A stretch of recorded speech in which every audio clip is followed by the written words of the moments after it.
அனைவருக்கும் வணக்கம். அன்புக்கோடு அன்னம் பகிர்ந்திட நிகழ்ச்சியில் இன்று 329வது நாள் உணவு வழங்கும் முழு பொறுப்பையும் ராணிப்பேட்டை EKR முகமது இஸ்மாயில் அக்பர் அவர்களும்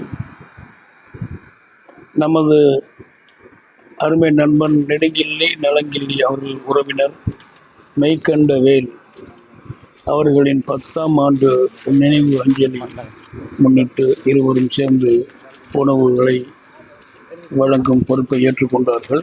இன்று உணவு வழங்கும் பணியில் சேவை நாயகன் சேகர், ஃபார்போர்டு இளங்கோ, போக்குவரத்து துறை பிரபு, இவர்களுடன் காளிமார்க் ராஜ் முகமது வழக்கம் போல் அனைத்து இடங்களுக்கும் சென்று ஆதரவற்ற உடல் இன்று நிகழ்ச்சியில் அவர்களை கண்டறிந்து அவர்கள் இருப்பிடம் தேடி உணவுகளை நல்ல முறையில் விநியோகம் செய்தார்கள்.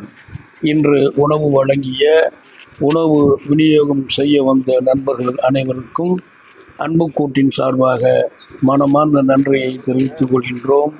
நன்றி, நன்றி, நன்றி. வாழ்க நலமுடன்.